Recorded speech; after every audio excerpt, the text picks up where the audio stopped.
Bonjour à toutes et à tous, bienvenue à cette nouvelle soirée du Cercle Wine Business. Notre conférence du jour est parrainée par la région Hauts-de-France et elle a pour thème « Pourquoi investir dans les Hauts-de-France? Quels sont les grands enjeux pour les entreprises ?» Pour en débattre comme chaque mois, 4 des plus grands experts mondiaux, vivants, souriants et en pleine forme, j'ai cité Xavier Bertrand, Luc Doublé, Jean-Pierre Letartre, Geoffroy Blondel de Joigny.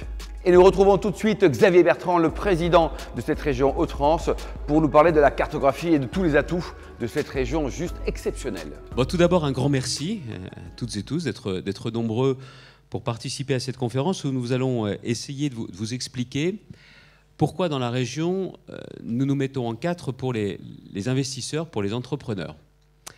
Que ce soit des entrepreneurs de la région ou des entrepreneurs qui s'intéressent à la région. Mais avant, je voudrais féliciter le parcours d'un entrepreneur. Alain. Si, toi. Parce qu'il a un formidable talent. Il a déjà un premier talent, c'est qu'il fait les choses très sérieusement, sans forcément donner le sentiment de se prendre au sérieux. Ça, c'est pas donné à tout le monde. Mais il y a une véritable réussite entrepreneuriale, il y a une idée, il y a un concept, qui est devenu réalité avec un soin qui est porté à la réalisation dans ses moindres détails. Et quand la proposition m'a été faite, je connais maintenant Alain depuis longtemps, on a un numéro de duettis qui est assez rodé, oui, il faut le dire, qu'on a eu l'occasion de faire. Et en plus, différentes choses qui nous réunissent, notamment le plaisir du vin, d'ailleurs, dans une région des Hauts-de-France qui est aujourd'hui une terre viticole, 11% du champagne, maintenant du vin, et puis les meilleures bières du monde, c'est pas moi qui le dis, sont les classements internationaux. Et je voudrais aussi lui rendre hommage et le remercier justement de cette initiative. Merci Monsieur Alain Marty. Merci beaucoup.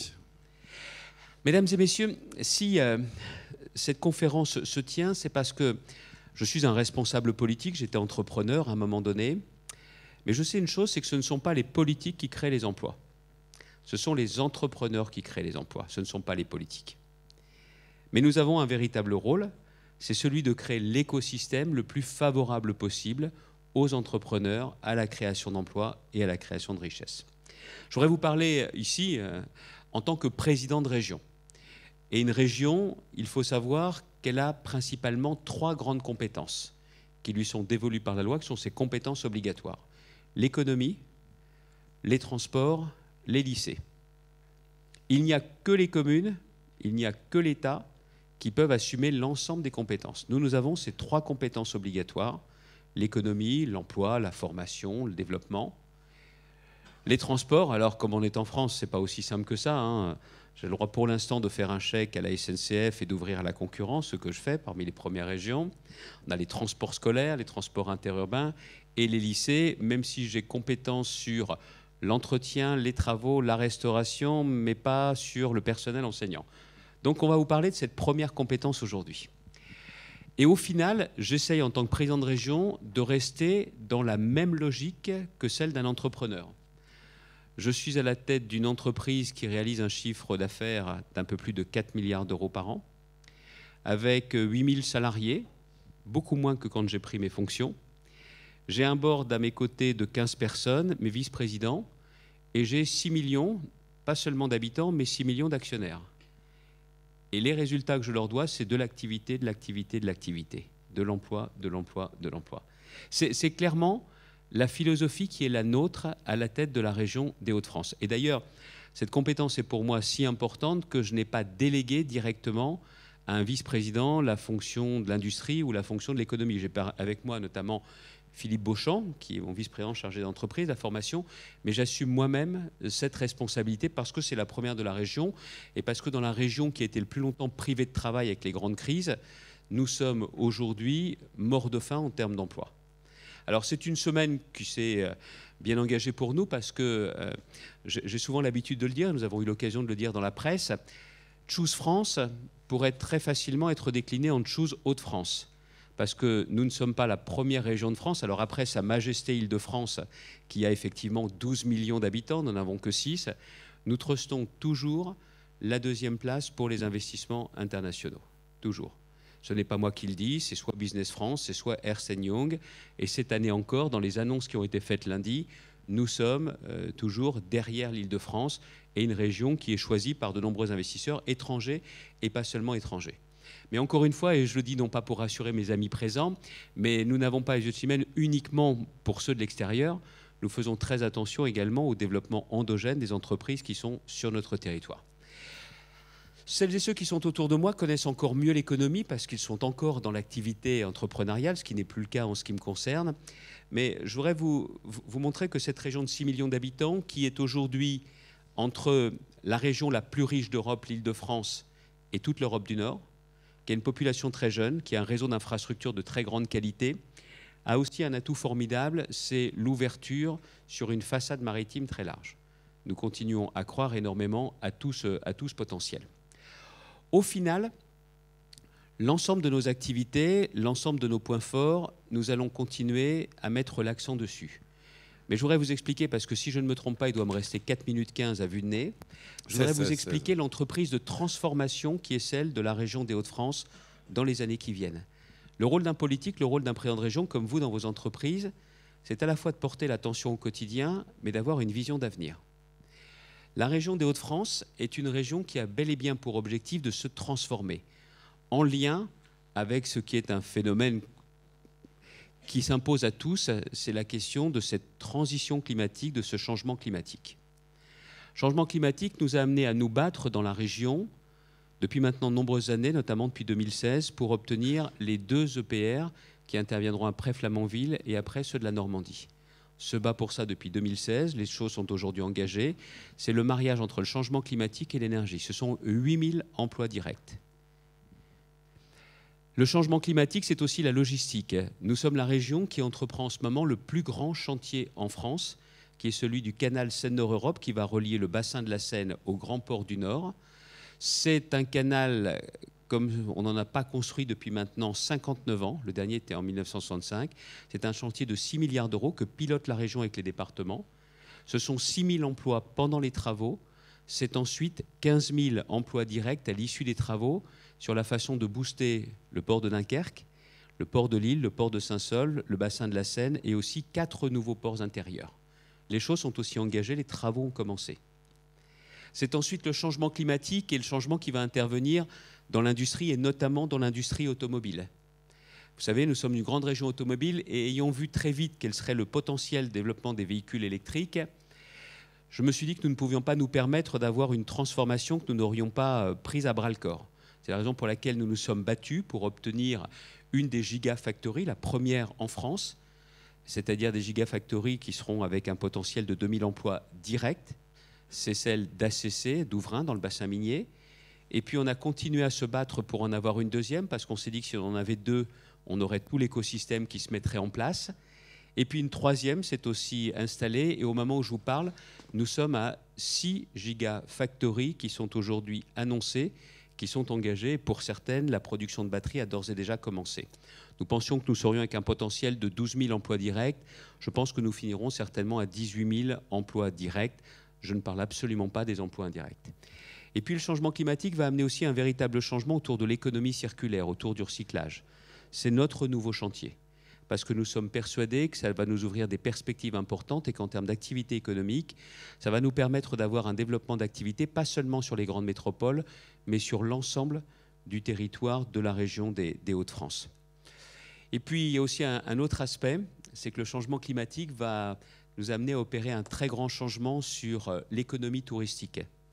Je crois énormément au potentiel touristique de ma région. Chaque année, on nous dit l'été, oh là, la région des Hauts-de-France est celle qui progresse le plus. La vérité, c'est que nous ne partions pas de très très haut et que nous avons effectivement de grandes marges, notamment avant de connaître le surtourisme qui va très vite toucher de très nombreuses régions en France. Mais je suis intimement convaincu qu'avec les changements des habitudes et qu'avec le réchauffement climatique, en 2100, Lille aura le climat de Bordeaux, mais bien avant ça, ça se fera sentir, c'est que nous avons un potentiel avec le sud de l'Europe du Nord, les Pays-Bas, la Belgique, l'Allemagne, pas seulement, le Royaume-Uni, mais encore une fois, le grand bassin parisien, ce qui nous offre des opportunités formidables, et pas seulement sur le littoral. Et nous allons aussi nous servir d'un vecteur auquel je crois beaucoup, c'est la culture.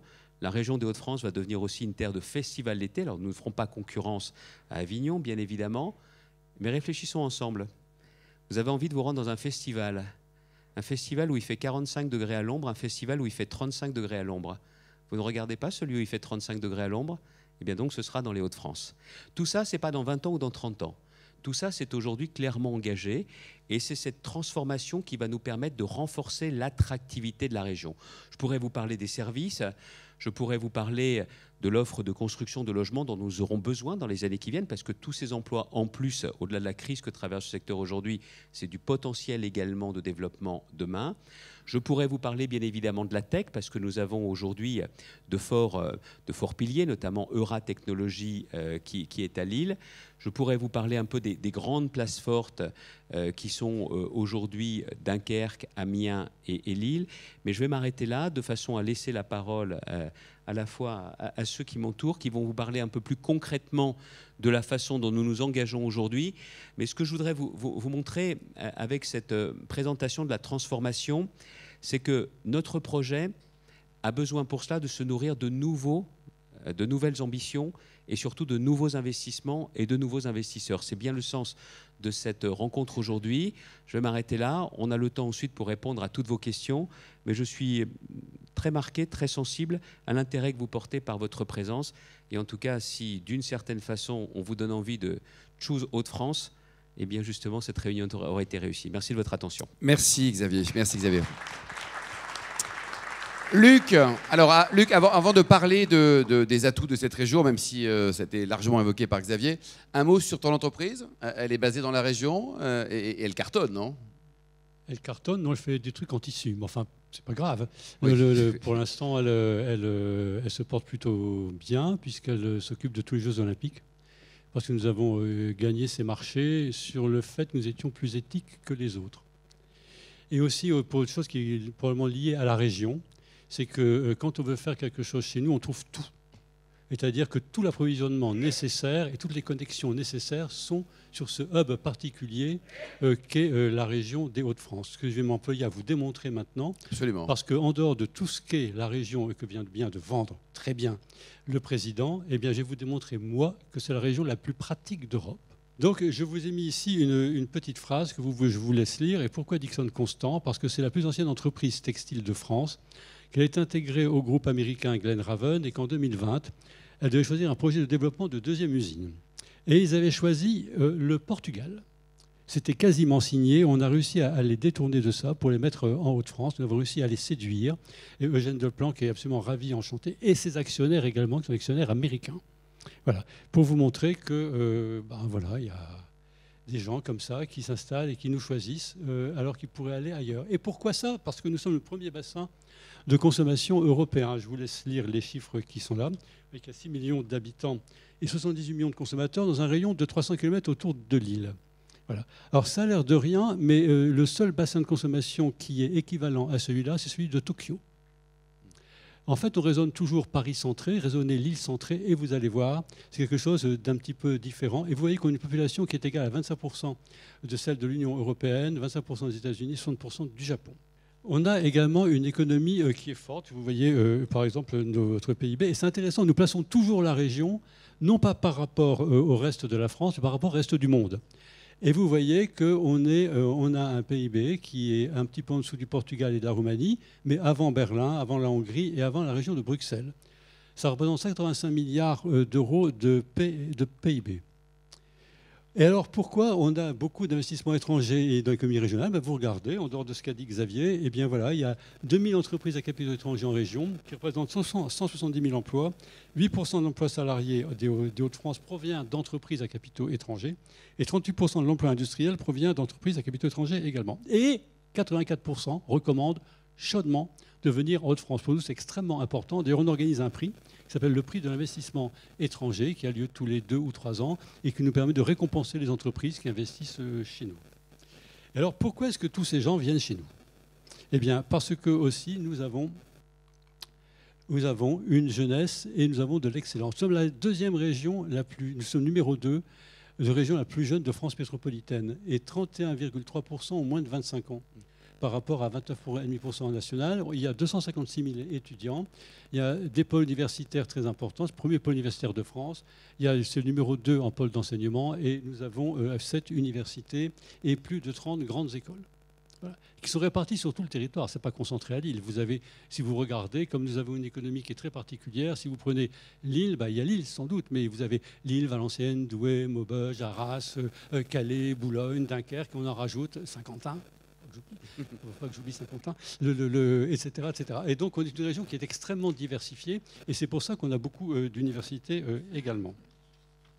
Et bien alors, ce n'est pas suffisant, parce que si vous avez tout ça, c'est bien, mais si vous êtes en plein désert, il n'y a rien qui va bien. Et donc, par conséquent, qu'est-ce qu'on est? Eh bien, regardez. Nous sommes une région qui est méconnue pour ça, mais je suis content de vous montrer ce que nous avons. On a, vous voyez, première région mondiale en nombre de cathédrales gothiques. 23 beffrois classés au patrimoine mondial de l'UNESCO. Je vous rappelle que les beffrois, c'était le symbole du commerce et de la réussite, pas uniquement de surveiller l'endroit, parce qu'on était un petit peu plat, mais c'est le symbole du commerce et de la réussite des villes, bien sûr. On a 16 villes fortifiées, 18 châteaux classés. On a en culture et loisirs, on a plus de 80 musées. C'est la plus grande région de musées d'Europe. Ce que les gens ignorent souvent. On a plus de 40 golfs, on a même une chaîne de golf. Venez jouer au golf chez nous, vous pouvez commencer un jour et continuer tout le long. Il y a une chaîne de golf complète sur le littoral. On a au Quai sur Glace, nous avons 11 casinos. Je ne recommanderais pas forcément les casinos, mais normalement ça fait partie du tout. Et nous avons un tourisme, Xavier a parlé du tourisme, et nous avons quelque chose qui est assez formidable. Nous avons un tourisme vert qui est formidable. Regardez, on a 4 parcs naturels, 20 jardins classés, on a 220 km de littoral, 150 km de plage, 150 km de plage. Et bien sûr, on a la mer du Nord et la Manche, et je peux vous assurer que c'est des plages avec des massifs dunaires qui sont absolument extraordinaires, et que je vous invite à venir visiter, à venir randonner, parce que c'est tout à fait formidable. Si vous n'avez jamais fait la balade des Caps, allez faire la balade du Cap Green et du Cap Blanc-Nez, et vous allez voir, vous en reviendrez absolument émerveillé. Voilà. Et donc qu'est-ce que nous avons également? Nous avons des domaines d'excellence. Alors c'est assez important parce que on va vous expliquer un petit peu. Voilà tous les domaines d'excellence. Nous sommes numéro 1 en automobile, nous sommes numéro 1 en ferroviaire, numéro 1 en logistique, numéro 2 en météorologie, numéro 2 en textile technique, numéro 3 en santé, numéro 3 en textile en général, numéro 3 en chimie. Nous sommes leaders dans l'industrie créative et informatique, et nous sommes leaders en clean tech. Alors, je sais bien qu'on ne nous voit pas toujours comme ça, mais c'est ce que nous sommes. Et bien sûr, AESC, qui est la deuxième Gigafactory, dit avec le recul, nous savons que cette région a joué un rôle clé dans la révolution industrielle des 19e et 20e siècles. Nous pensons qu'elle contribuera probablement aussi à la révolution de la prochaine génération, fondée sur les véhicules électriques et la technologie des batteries. Donc on a la vallée en Haute-France, bien sûr, nous avons la vallée de la batterie, bien sûr, et notre très grande force est de ne pas être dépendant à un seul modèle. Et donc nous travaillons beaucoup à essayer de diversifier les modèles. Si on se concentre uniquement sur des batteries, et si un jour c'est l'hydrogène qui triomphe, on serait bien embêté. Et donc nous travaillons sur tous ces secteurs, et surtout nous essayons de les intégrer de A à Z, c'est-à-dire du début jusqu'à la fin, pour ne pas se trouver brutalement bloqué par un petit créneau qui pourrait être ennuyeux. Vous voyez bien que Lille, aéroport de Paris, vous avez Londres, vous avez Bruxelles, on est à 25 minutes de Londres en train, enfin ça dépend du sens quand vous le prenez, bien sûr, parce qu'avec le décalage horaire, vous partez à 8h de Lille, vous arrivez à 8h25 à Londres, voilà, et bah, c'est vrai, c'est comme ça. Hein. Mais tu as raison de préciser. C'est quand même pratique, il faut quand même bien le dire. Voilà, on est la plus grande... Nous sommes une région hydraulique, ça vous avez pu le voir il n'y a pas si longtemps que ça, nous avons beaucoup d'eau, mais nous sommes également la première région de canaux également de France. Ah oui, c'est comme ça. Voilà. Et l'eau, c'est l'or bleu, hein, ne pas oublier non plus. Voilà. Et donc, vous voyez comment on est relié à tout. Donc, nous sommes une région parfaitement... Et pourquoi je dis qu'elle était pratique? Parce que vous avez tout. Nous sommes un hub secondaire par rapport à Paris. Nous sommes un hub SNCF secondaire également. Et de Lille, vous allez partout. Que ce soit à Dakar, à Marrakech ou à Soissons. Ou à Saint-Quentin. Voilà. Ou à Saint-Quentin. Saint-Quentin, c'est très bien aussi. Vous savez qu'à Saint-Quentin, a des maisons tout à fait remarquables qui datent des années 20. Là, t'en fais trop, Luc, t'en fais trop, là. Pardon? C'est vrai. Il y a un beau patrimoine artistique aussi, il faut quand même le dire. Et voilà ce que disent quelqu'un, par exemple Prologium, qui s'est implanté chez nous. Son vice-président nous dit « J'ai ressenti avec mes interlocuteurs cette qualité d'accueil qui vous donne confiance et qui vous fait sentir que vous êtes les bienvenus. Mes collègues taïwanais l'ont aussi perçu, c'est un sentiment rare et précieux dans le business international. Nous sommes une région généreuse.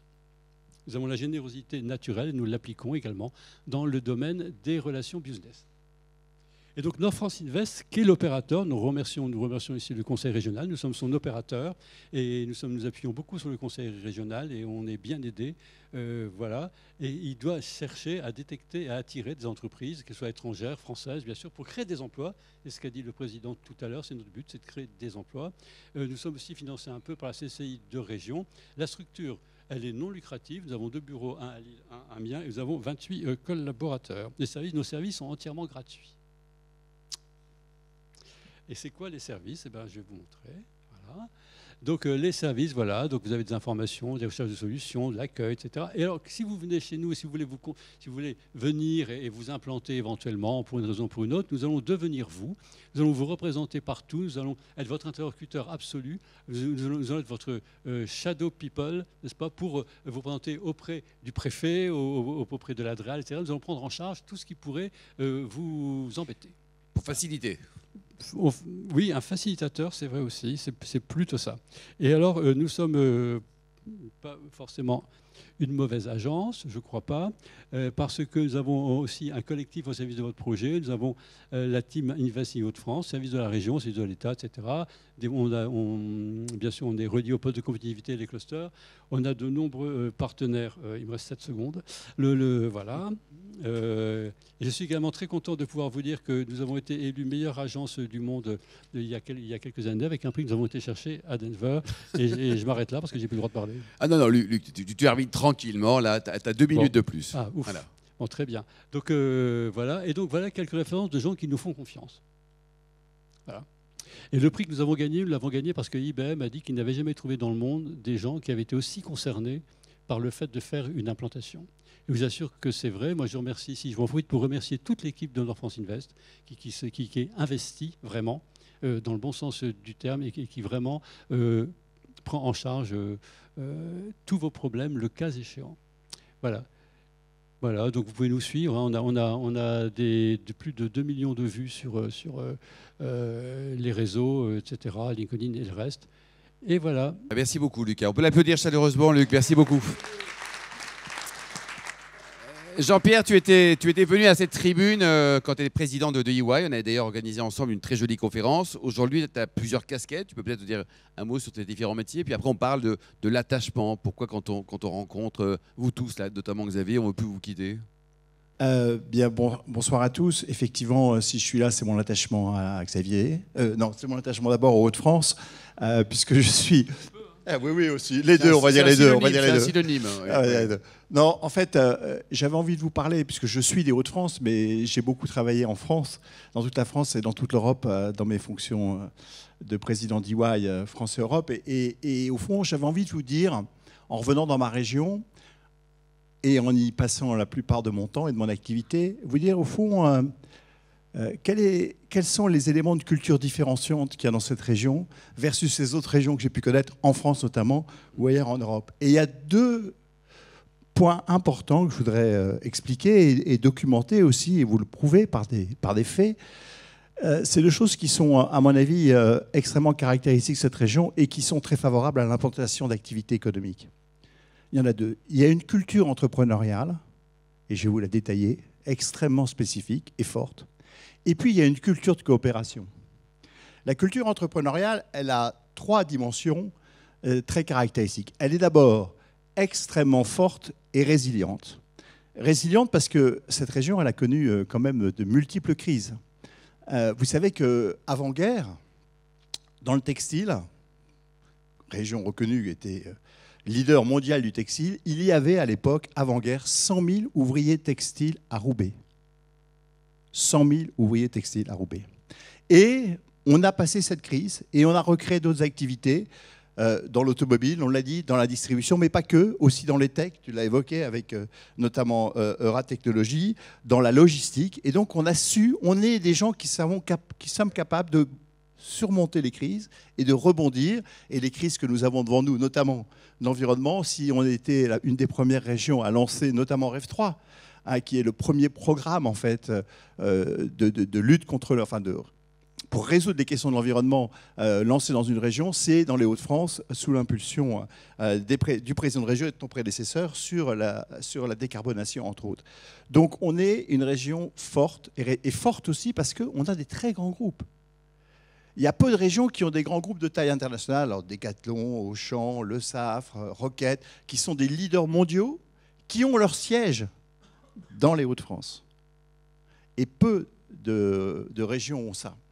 Donc c'est une culture entrepreneuriale forte, résiliente, et aussi basée sur un capitalisme familial extrêmement fort et indépendant.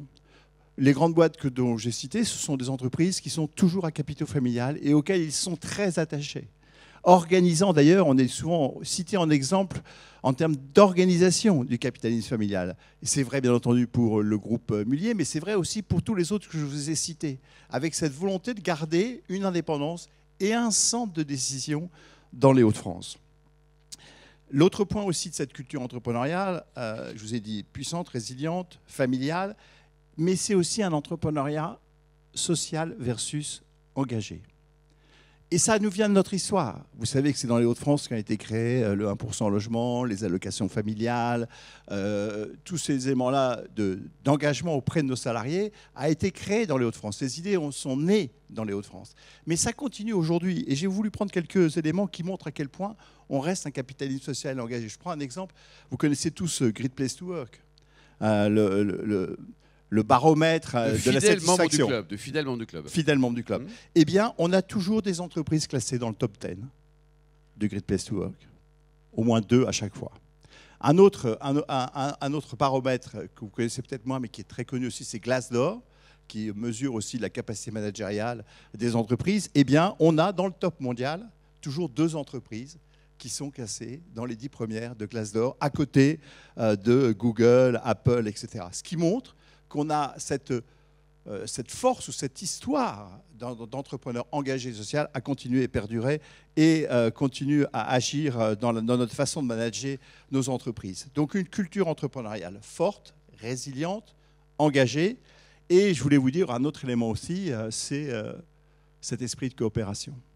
Cet esprit de coopération, il nous vient aussi de pratiques anciennes et qui ont perduré. Par exemple, on est une des régions qui a le plus grand nombre de clubs. Je prends un exemple concret. On a, sur la métropole lilloise, 40 clubs APM. Il n'y a aucune autre ville, métropole, qui a autant de clubs APM.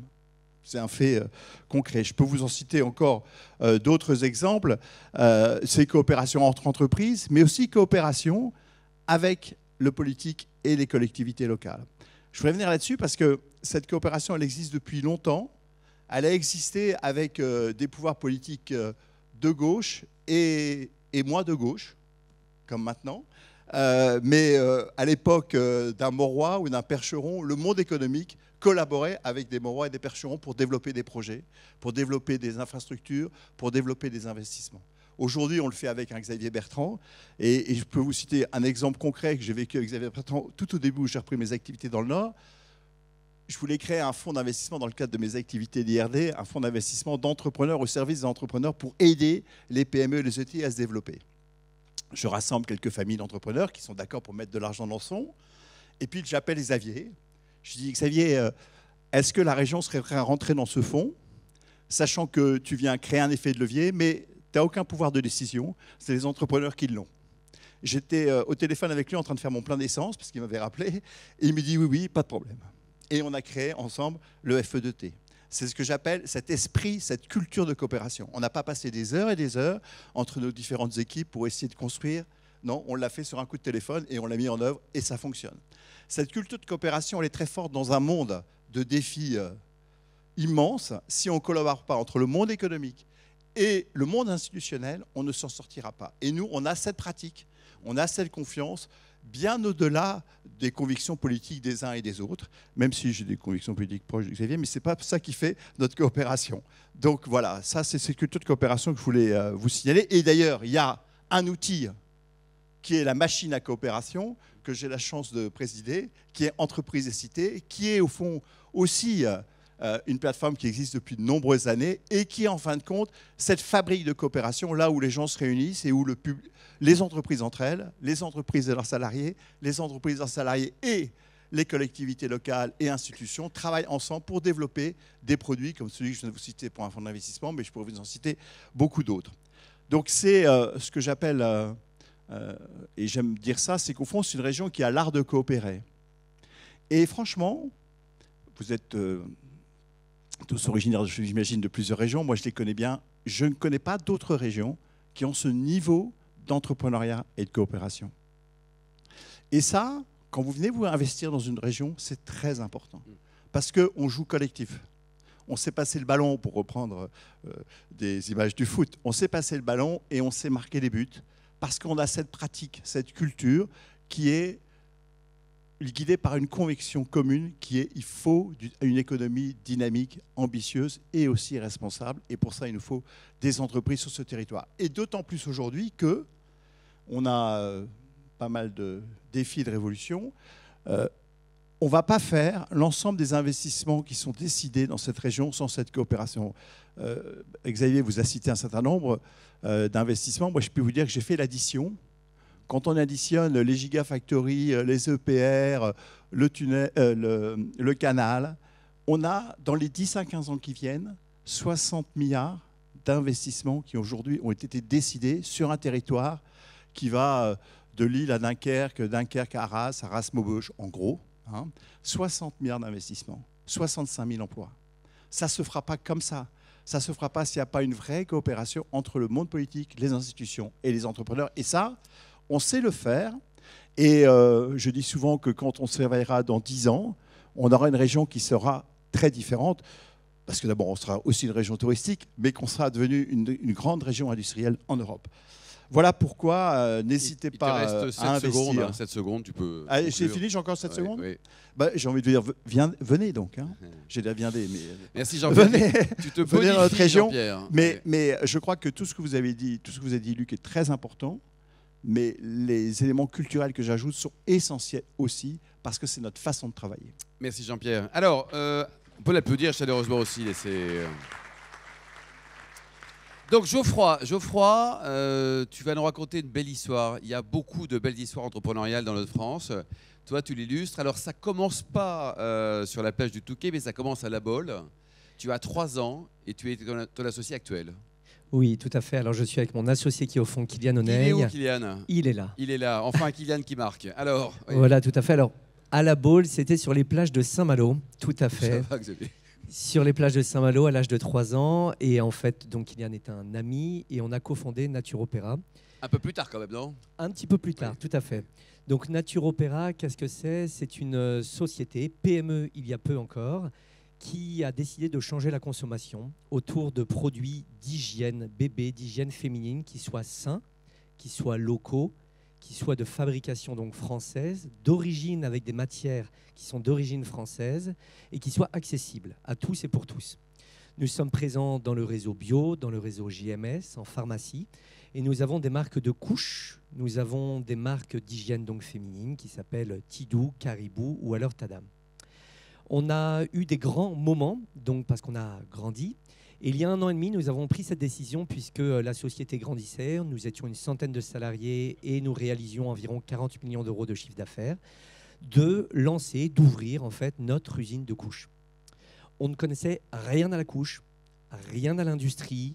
On était un petit peu perdus. Mais on s'est dit, on va relever le défi et ouvrons une usine de couches en France. Beau défi parce qu'il faut savoir que 90% des couches qui sont vendues en France sont fabriquées hors de France. Ça, il faut le savoir. Alors que, il y a de ça 40 ans, plus de 60% des couches qui étaient vendues en France étaient fabriquées dans les Hauts-de-France. Et jusqu'à il y a 2 ans, il y en avait 0%. Parce que désindustrialisation massive, parce que désamour de l'industrie, oui, parce que la recherche de 3 chiffres après la virgule, parce que la promotion à outrance, et on ne s'y retrouvait plus. Donc cette envie de se dire, on va devenir industriel à notre tour, et on a toqué à des portes.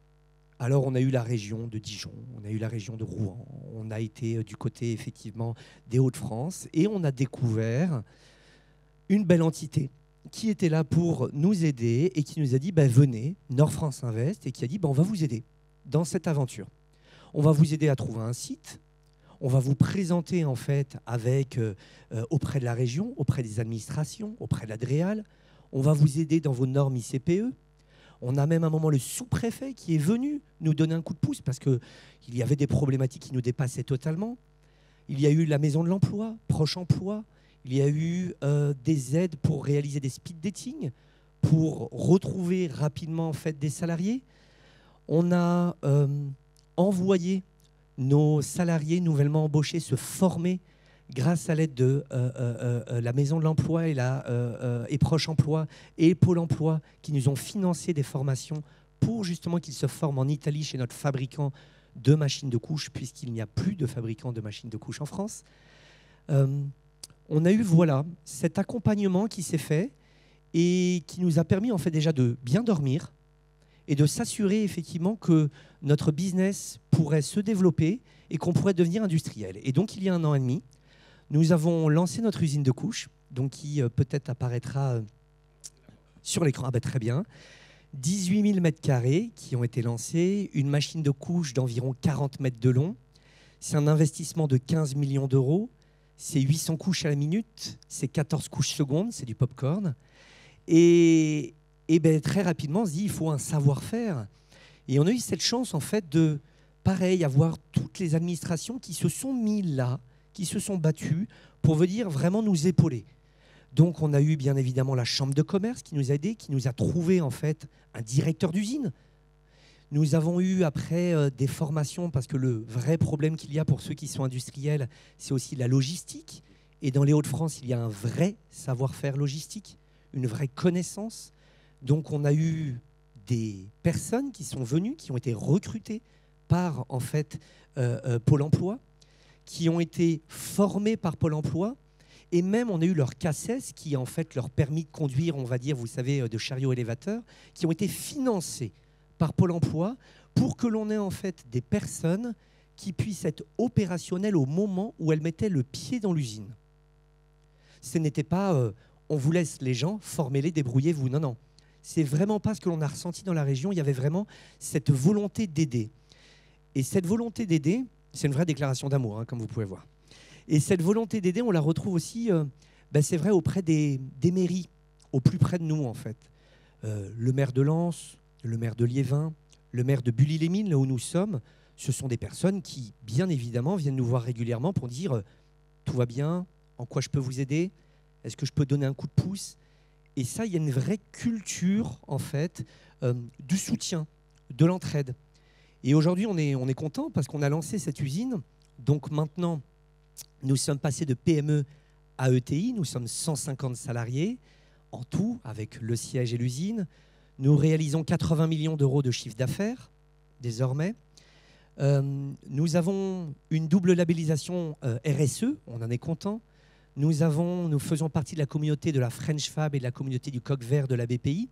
Nous sommes même éclaireurs de la BPI. Nous avons en fait progressé et tellement que nous avons pris la décision aussi de diversifier parce que nous sommes en confiance, notre industrie.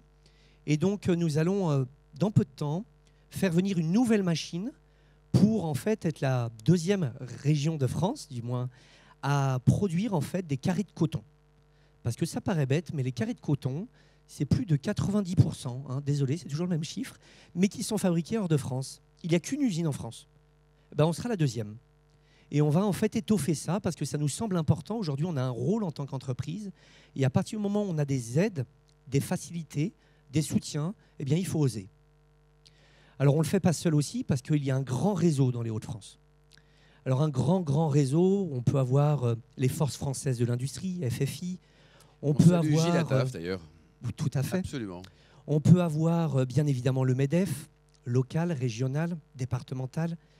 On peut avoir aussi les entreprises s'engagent qui sont là à nos côtés. On a bien évidemment la BPI qui a un ancrage local et qui est toujours à notre disposition. On a les banques, il faut le savoir. À Paris, là où est notre siège, c'est très rare quand même qu'une banque arrive en disant en quoi je peux vous aider, avançons, quel est le projet industriel, et ça peut être un peu long. Là, véritablement, il y a une vraie souplesse. Et on a toutes les banques régionales qui sont venues pour voir comment ils pouvaient nous aider pour des financements de CAPEX, que ce soit pour des financements de besoins de BFR. On a véritablement en fait, cette entraide qui nous permet en fait, d'avancer plus vite et plus en sérénité. Super, Geoffroy. Dans les projets, il paraît que tu as une bonne marque de shampoing à nous conseiller, non? Oui, tout à fait. Nous avons repris en fait en décembre dernier donc les actifs d'une société qui était un petit peu à la peine et nous avons repris donc la marque Pétrolane.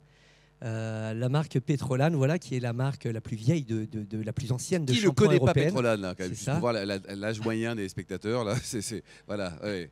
Ah, mais notoriété spontanée, génial, non? Oui. Ouais, Xavier, tu connais. Et Pétrolane, voilà, et Pétrolane, c'est aussi voilà, quelque chose qui nous anime parce que c'est 10 shampoings vendus à la minute en France. C'est quand même une marque qui excelle. Et comment maintenant, effectivement, la rendre encore plus saine, encore plus écologique, encore plus locale. Voilà encore des projets que nous avons à développer dans les Hauts-de-France.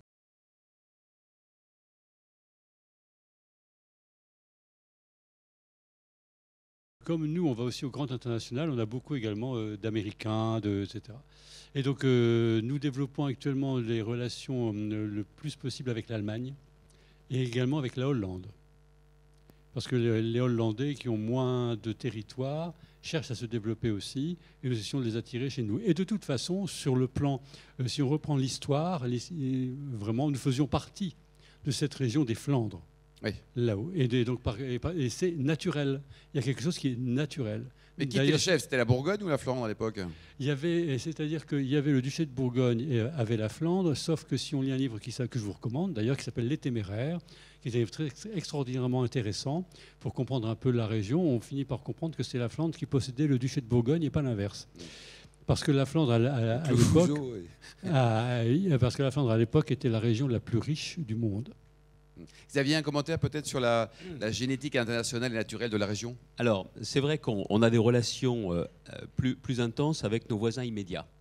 Donc, les Pays-Bas, la Belgique, avec un phénomène assez sensible. C'est que pendant très longtemps, nous avions davantage d'implantations qui se faisaient en Belgique. Aujourd'hui, on a inversé la tendance. On a inversé la tendance. Ce sont des entreprises, notamment belges, qui s'installent dans les Hauts-de-France. On a notamment... sur la pomme de terre, on a maintenant des implantations qui se font dans les Hauts-de-France. Il y a eu un phénomène à cela. Et quand je suis arrivé à la tête de la région, j'ai été marqué par le fait qu'on me disait il faut quasiment 2 fois moins de temps pour qu'une entreprise s'implante en Belgique qu'en France. Ce n'est pas l'accent qui faisait la différence, c'est l'extrême complexité que nous avons avec l'enchevêtrement des compétences et des niveaux de collectivité.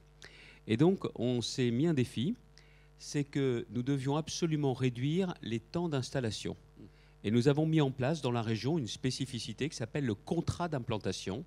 C'est-à-dire que quel que soit votre niveau d'investissement, quel que soit votre secteur d'activité, nous sommes capables, l'État et les collectivités, de s'engager par contrat, par écrit, sur le délai maximum pour l'implantation.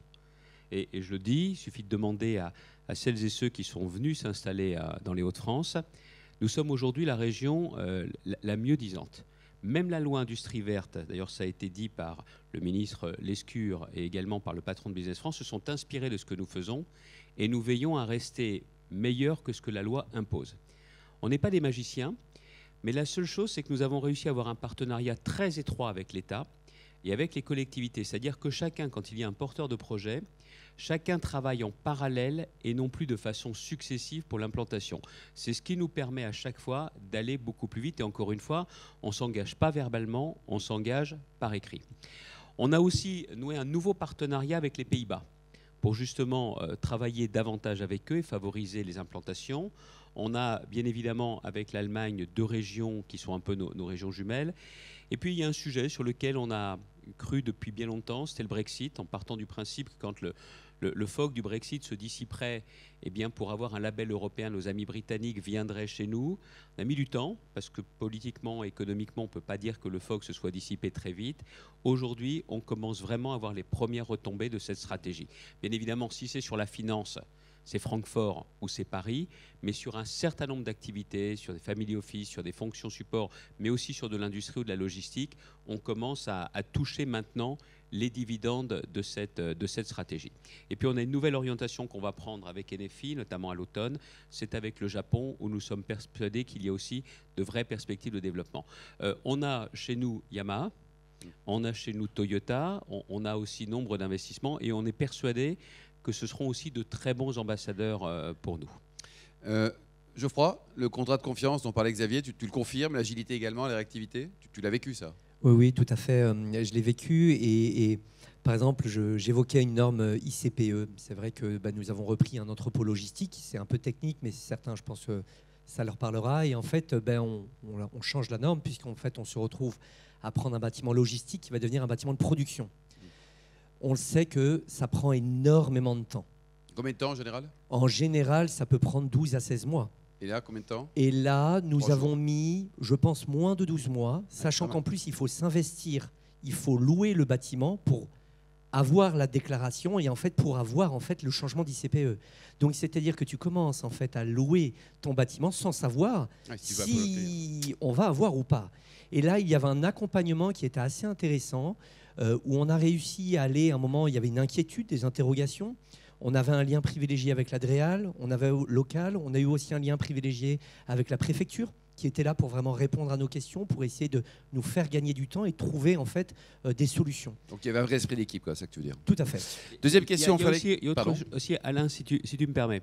Les préfets, initialement, on a l'image qu'ils sont formés avant tout sur le régalien.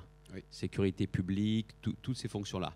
Dans la région, très vite, tous les préfets, et notamment le chef des préfets, qui est le préfet de région, vient très vite sur les questions économiques. C'est vrai qu'on met beaucoup la pression, j'insiste beaucoup, et j'ai notamment avec le préfet des points toutes les semaines et des points d'étape sur l'ensemble des dossiers tous les mois. On commence toujours par la partie éco, et sur l'ensemble des dossiers. Et ça, c'est tout simple, pas besoin d'une loi, pas besoin d'un décret, mais cette méthode-là fait quand même que le préfet est le meilleur connaisseur de l'économie régionale sur un territoire, et le fait que les préfets soient très aidants, ça, il n'y a pas photo. Il y a des projets qu'on a pu sortir uniquement parce que les préfets ont dit clairement les choses à l'Adréal. Ça change quand même beaucoup de choses.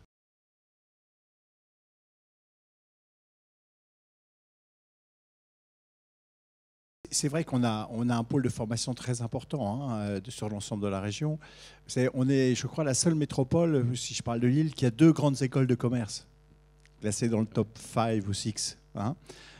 Donc c'est tout à fait, on a la plus grande faculté catholique, avec plein d'écoles aussi, et l'État, donc on a un foisonnement, et donc on forme beaucoup d'étudiants qui ne sont pas forcément de la région, ou quelquefois qui sont de la région et qui s'en vont ailleurs. Donc notre rôle, effectivement, ça va être de sédentariser ça. Et pour ça, il faut créer de l'activité économique et créer des emplois. Et il faut aussi créer un environnement attractif, d'où l'intérêt aussi de la qualité de vie. L'engagement sur REF 3, sur les questions environnementales, l'engagement sur le tourisme, l'engagement sur les écoles pour les enfants aussi, y compris les écoles internationales pour les enfants de familles étrangères. C'est très important pour maintenir et sédentariser les talents dans notre région. Mais c'est un gros travail. Ce que je peux vous dire comme indicateur quand même, si vous prenez de très grandes entreprises, c'est souvent une question qui pose, c'est attirer les talents ou garder les talents. Eh bien, ils sont toujours chez nous. Il faut les ramener au bercail, tous ces gens. Non, il faut leur donner le choix et donner envie. Pendant très longtemps, il faut aussi dire ce qui est, avec l'héliotropisme, on allait au soleil, on allait dans d'autres endroits. Mais il faut donner le choix et l'envie. Le choix, c'est par exemple un élément très précis. On a connu des échecs et on a appris de nos échecs. Je me suis battu comme un fou pour obtenir à un moment donné le siège de l'Agence européenne du médicament qui devait quitter Londres en sortant du Brexit. C'est beaucoup battu pour cela. Quelqu'un ici, Jean-Pierre, qui s'en souvient bien.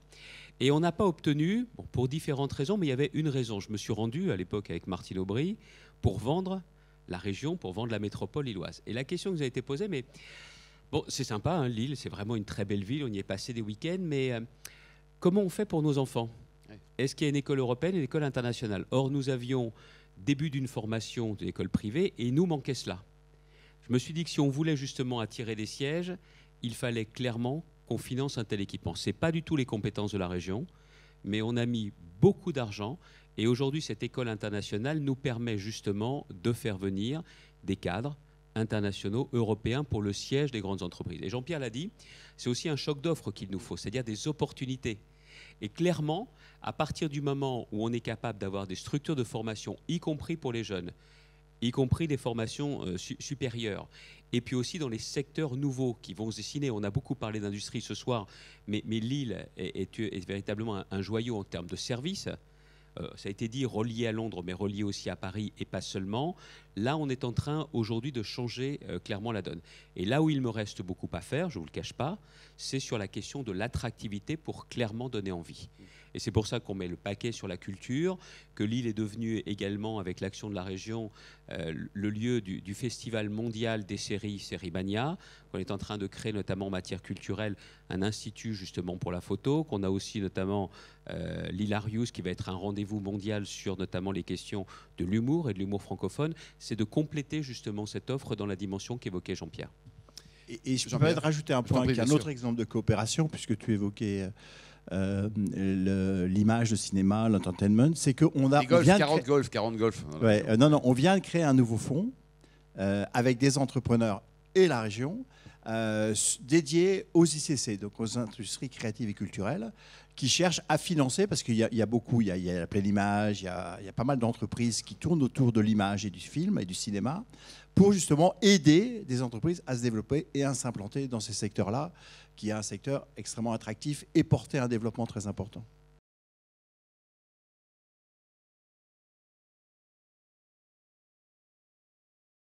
On pousse d'autant plus que la région est rentrée dans le capital avec un fonds, avec Jean-Pierre de Lens, de façon, parce qu'on sait pertinemment qu'à terme, il y aura certainement des fonds internationaux qui viendront, mais c'est important pour nous d'être là pour qu'il n'y ait pas seulement un tête-à-tête entre le propriétaire et un fonds qui viendrait. Donc on a décidé de mettre de l'argent et de rentrer là-dedans. Pourquoi ? Parce que ce n'est pas seulement la culture, c'est la question de l'entertainment, comme l'on dit. Loisir, ça joue beaucoup, à la fois comme révélateur, comme vitrine de ce qu'est la région.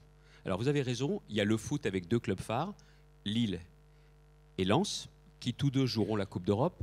Lille fait une excellente saison, mais c'est encore plus sûr.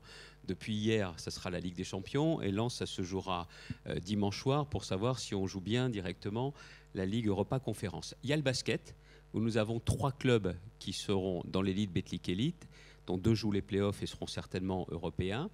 On a le hockey, ça a été dit tout à l'heure, il y a le volley et il y a aussi le hand à Dunkerque. Donc vous voyez, il y a toute cette palette. Et si je vous dis cela, ce n'est pas pour vous faire le catalogue de ce qui existe, c'est parce que j'ai décidé, à partir de la saison prochaine, de pouvoir voir avec les clubs comment valoriser la région à l'extérieur en déplacement. Parce que dans les années qui viennent, avec tous les emplois qui vont se créer, il faut absolument qu'on ait la main-d'œuvre nécessaire. Ça veut dire former des chômeurs, ce qu'on commence à faire. Ça veut dire la formation initiale, ce que vous évoquiez, monsieur, tout à l'heure. Ça veut dire aussi des personnes qui voudront se reconvertir et aller dans des nouveaux secteurs. Mais il faut absolument que je donne envie à ceux qui habitent en dehors des Hauts-de-France de venir dans les Hauts-de-France. Et ça, par rapport à l'image qu'on a eue pendant longtemps, ce n'était pas gagné. C'est notre véritable défi.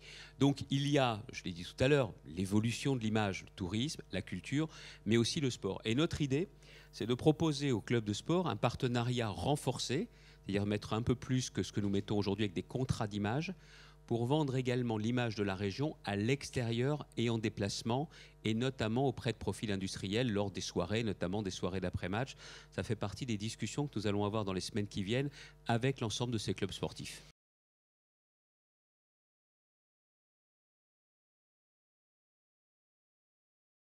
De 1 à X millions, il n'y a aucun problème. Vous n'avez qu'à venir nous voir, vous prenez rendez-vous, vous serez bien accueillis. Non mais c'est important ce qu'il dit Geoffroy, parce qu'on parle de grands groupes mondiaux, il en faut, mais il y a également les PME. On a énormément d'implantations de PME, même de boîtes toutes petites, parce qu'on ne sait jamais. La boîte de 4 personnes, elle peut devenir un jour 4000, vous n'en savez strictement rien. D'accord ? Et donc nous ne faisons pas de différenciation. Être patron, c'est être patron. Voilà. Le principal, c'est que vous veniez vous implanter parce que vous allez vous développer, vous allez employer des gens. Et nous sommes à votre service intégralement. Et je vous le rappelle, c'est gratuit. Jean-Pierre ? On échangera nos cartes. Non, ce que je voulais dire par rapport aux grands groupes, hein, c'est que, je ne l'ai peut-être pas dit, j'ai cité quelques grands groupes, mais il y a un tissu de PME de TI extrêmement fort. Hein. Le Family Business Network a beaucoup d'adhérents dans les Hauts-de-France, hein, c'est beaucoup de TI. Hein. Et au fond, une des raisons pour lesquelles il y a beaucoup de PME de TI, c'est que c'est cette culture entrepreneuriale. Parce que, je vous dis, il y a des familles industrielles historiques Mais au fond, il y a quelquefois des groupes qui ont disparu. Mais les enfants, les petits-enfants, les arrière-petits-enfants ont souvent créé des entreprises, des TPE, des PME. Et donc, il y a un tissu qui accueille beaucoup aussi ce type d'entreprise et de sa taille. On n'est pas du tout une région que de grands groupes. Xavier, avant d'embrasser la politique, tu as eu des entreprises aussi, tu dirigeais une PME, toi. Oui, le réseau Entreprendre, tu as raison, Luc. Le réseau Entreprendre qui est né à Lille, enfin dans les Hauts-de-France, et qui est aujourd'hui un des plus grands réseaux d'entreprises, d'entrepreneurs. Hein. Non, ne nous trompons pas. C'est vrai qu'on parle, quand on parle des gigafactories, vous pourriez penser ils sont intéressés par les grands groupes. Pas du tout. Très prosaïquement, nous restons morts de faim sur l'emploi. Donc c'est-à-dire que nous sommes intéressés par tous les projets. Même un emploi, ça m'intéresse et nous nous battons pour. Mais ce qu'il faut bien voir, c'est que la logique, le tissu économique des Hauts-de-France, ce n'est pas seulement des très grands groupes, des groupes qui sont nationalement connus, appréciés des Français, c'est aussi tout ce tissu. Et vous en êtes l'exemple également. Absolument. Du repas. Donc nous sommes intéressés par tout. Il n'y a pas de chasse gardée non plus. C'est-à-dire, on pourrait penser, oui, mais alors ceux qui sont là, ils sont bien entre eux, ils ne veulent pas avoir de concurrence. Nous sommes ouverts clairement à cela. Et c'est la raison pour laquelle on continue très clairement à vouloir faire feu de tout bois. Je vous ai parlé de grandes directions sur la transformation, mais j'ai un grand principe, j'ai refusé toute spécialisation à outrance de la région. Même une chose, je ne mettrai pas tous mes œufs dans le panier des batteries électriques pour l'automobile. Parce que je n'ai pas envie de me retrouver à un moment donné confronté à 20 ou 30 ans à un problème parce qu'on aurait tout misé là-dessus. C'est pour ça que je vous ai donné des différentes directions. Je n'aime pas la monoculture. Xavier, là, on parle un peu d'une facette qu'on n'a pas abordée, c'est le côté gastronomie, vin, bière également. On aura l'occasion de déguster tout à l'heure des jolis produits. Merci. C'est aussi un axe important, Xavier. Hein. On sait qu'on est très connu pour la bière. D'abord, nous avons la meilleure bière du monde, vous savez, la Hanasake, que vous pourrez déguster tout à l'heure. Absolument. Et donc, nous sommes une région particulière qui produit de l'eau, du whisky, du gin, qui a du champagne. Peut-être c'est pas le meilleur de France, mais on a du champagne aussi. Si, mais c'est quoi ça?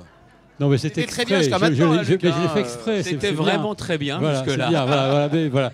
Les champagnes du sud de l'Aisne sont remarquables et c'est 11% de la production française. Tu vois, c'est bien, tu peux le dire, c'est bien. On produit également du vin, et de plus en plus. Alors, ça avait commencé par un vin qui était produit qu'un Bordelais il a implanté des vignes sur les terrils, ça s'appelle le charbonnet. Bon. D'accord. Donc on n'arrive jamais à avoir de bouteilles parce qu'elles sont en numerus clausus et c'est très cher, on ne peut pas l'avoir. Je ne sais même pas s'il est bon. Mais il y a plein de gens qui commencent à investir et à mettre des vignes un petit peu partout. Parce qu'avant, il y avait également des vignes chez nous, beaucoup. Avant que Colbert ne les fasse arracher pour obliger les paysans à planter du houblon pour ne plus importer de bière de Hollande. Oui. Voilà. Donc il y avait des vins aussi beaucoup. C'est une grande région de culture, on ne l'a pas dit tout à l'heure, nous sommes une très grande région agricole, énorme région agricole. Il ne faut jamais l'oublier. Nous produisons énormément, bien sûr, et donc on a vraiment tout ce qu'il faut sur le sujet. Je vous ai dit, nous sommes une région pratique. Oui. Xavier, ce Hauts-de-France gourmand. Pourquoi tu me regardes? Parce que... Et encore, je suis assis pourtant. je suis assis. Non, c'est vrai que pendant très longtemps, on se disait, bon, les régions gourmandes, c'est la Bourgogne, c'est l'Alsace, c'est le Périgord. Aujourd'hui, c'est plus ça. Il faut à la fois des chefs talentueux, il faut des alliages, avec notamment les vins, les champagnes, et en plus, on aura une nouvelle production de vin. On va être à peu près à 500 000 de bouteilles d'ici 2-3 ans, donc on change complètement de volume. Et encore une fois, on a fait ce pari il y a quelques années avec le réchauffement climatique, en se disant c'est maintenant, on est sur du blanc à cause de ce que sont aujourd'hui les sous-sols chez nous, les fromages également, et puis derrière, les produits, les mets existent partout. C'est la façon de les assembler. Et derrière Alexandre Gauthier, qui est un peu le vaisseau amiral, il y a toute une génération de jeunes chefs dans la région qui nous permettent de mettre en avant cela. Et d'ailleurs, nous étions l'année dernière, lors de l'année européenne de la gastronomie, c'était la région des Hauts-de-France qui était à l'honneur et qui a été justement la première. Nous sommes en train de devenir une destination pour laquelle, quand on est notamment sur le grand bassin parisien, l'Île-de-France, vous n'avez pas besoin de prendre l'avion ou de parcourir des milliers de kilomètres pour venir chez nous.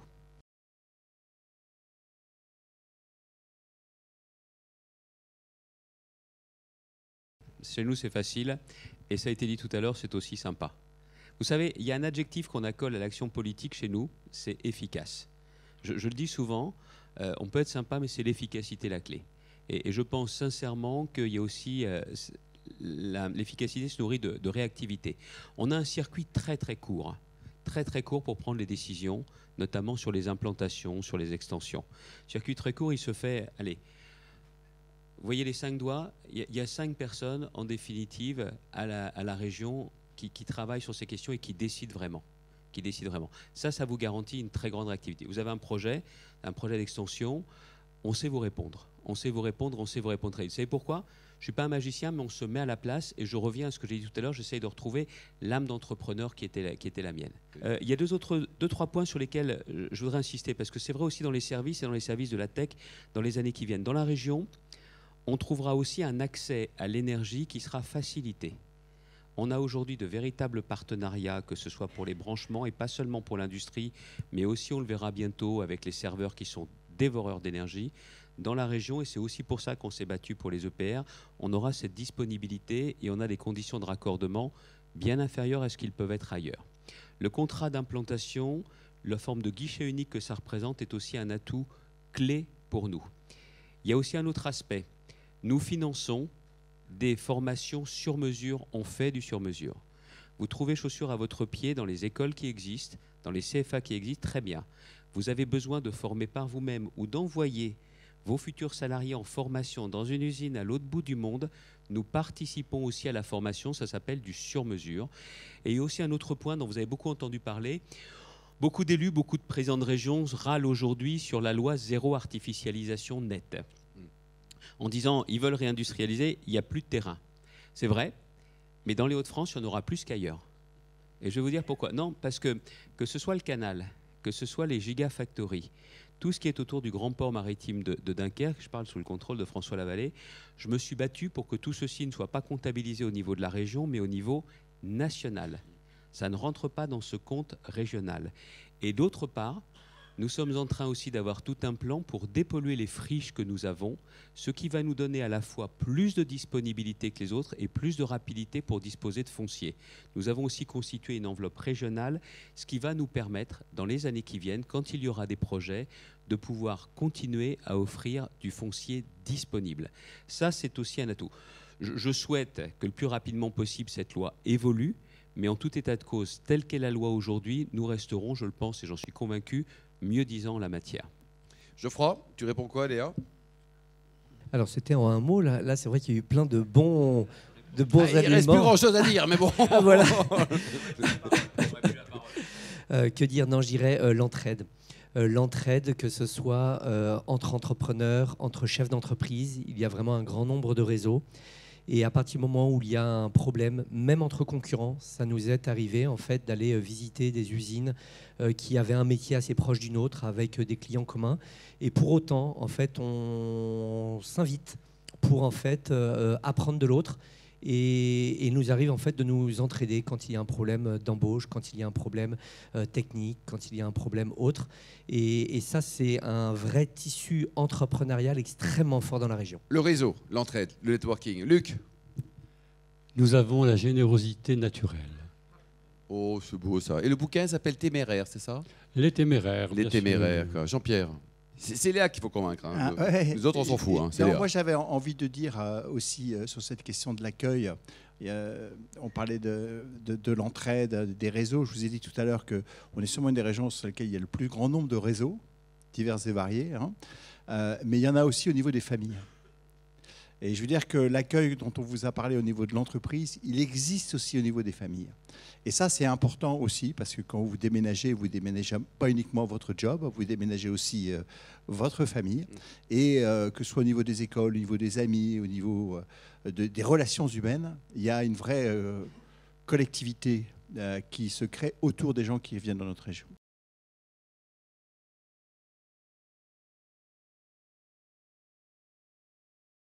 Testez-nous pour voir si ce qu'on vous a dit sont des paroles ou si c'est capable de se traduire en actes. Mais vous savez, je pense sincèrement que si la politique veut à nouveau convaincre, elle doit tout simplement répondre à une obligation de résultat.